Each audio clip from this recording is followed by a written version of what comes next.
जानेवारी हा महाराष्ट्रातील सामाजिक आणि राजकीय क्षेत्राच्या इतिहासात हा एक काळा दिवस ठरला.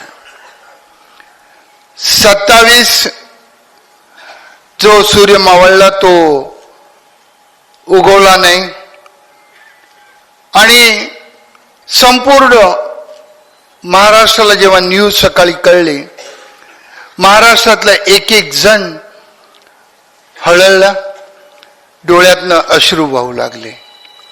कारण सर्वांचा लाडका नेता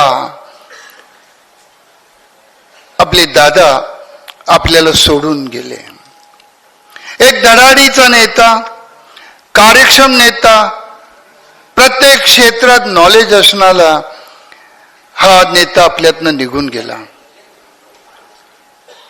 गेल्या कित्येक वर्षापासून जेव्हा पुणे व्यापारी महासंघाच्या वतीने आम्ही त्यांना भेटलो, त्यांच्यात एक गुण तर नक्की निदर्शनास येण्यासारखा, कोणीही त्यांच्याकडे कितीही गाऱ्हाणे घेऊन जा, त्वरित त्याचा निकाल लावणे, होणार असेल तर होय, नाही तर नाही म्हणणार एक क्षमता त्यांच्यात होती. आणि होणार असेल तर त्वरित त्या संबंधित अधिकाऱ्याला फोन करून या प्रकरणात लक्ष घालून मला रिपोर्ट द्या असा म्हणणारा हा नेता. आम्ही जेव्हा व्यापाऱ्यांच्या वतीने या महासंघाच्या वतीने अनेक वेळा त्यांना भेटलो, पुणे शहरातलं होलसेल मार्केट पुण्याबाहेर नेऊन एक 50 वर्ष पुढे पुण्याचं एक सुंदर पुणे करण्याची एक आम्ही कल्पना मांडली. त्यांना ती फार आवडली. पुण्यातल्या 478 झोपडपट्टी यांचं पुनर्वसन करावं कसं करावं याबद्दल कल्पना मांडली. त्यांना ती इतकी आवडली आणि त्यांनी लगेच संबंधित अधिकाऱ्यांना त्यांनी आदेशही दिले. इतकेच नव्हे तर जेव्हा करोना काळात सकाळी 7 ते दुपारी 2 पर्यंत फक्त दुकाने उघडण्याची आम्हाला परवानगी होती, जेव्हा मुंबईला जाऊन भेटलो आणि त्यांना सांगितलं की सकाळी 7 ते 2 या काळामध्ये दुकानं व्यवसाय करणे अत्यंत अवघड आहे, यांना जेव्हा त्यांना लक्षात आल्याबरोबर त्वरित आमच्या समोर पुणे महानगरपालिकेचे कमिशनर साहेबांना फोन केला आणि उद्यापासून त्यांची दुकाने 11 ते संध्याकाळी 7 पर्यंत उघडण्याची परवानगी द्यावी.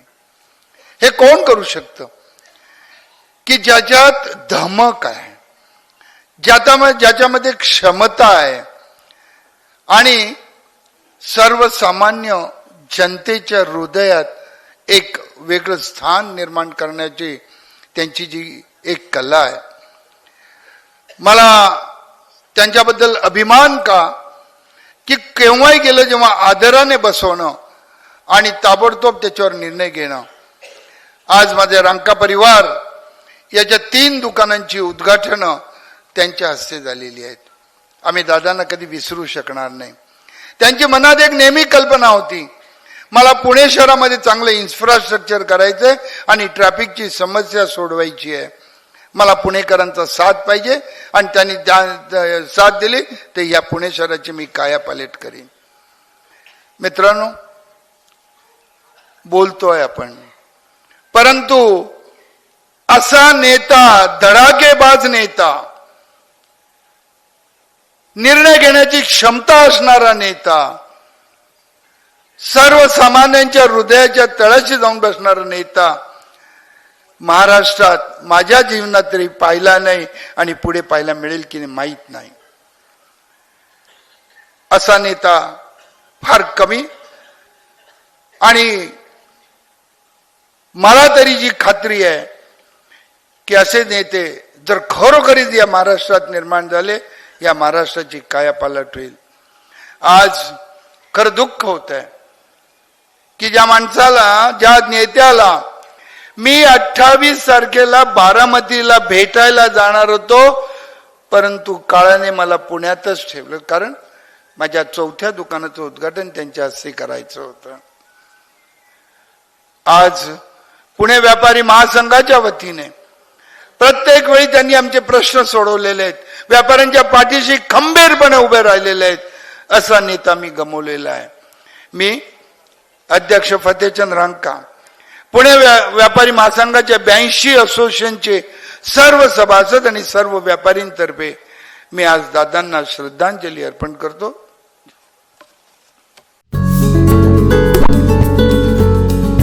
आता जोकासू एसटीपी या अत्याधुनिक जॅपनीज तंत्रज्ञानाने सुसज्ज, quick installation, energy efficient, noiseless blowers, low maintenance या आणि अशा वैशिष्ट्यांनी परिपूर्ण जोकासू एसटीपी तंत्रज्ञान प्रकल्प उभारणीपासून ते विक्री पश्चात समाधानकारक सेवा देणारी, भारताबरोबरच परदेशात देखील प्रकल्पांची यशस्वी उभारणी करणारी company Deccan water treatment private limited.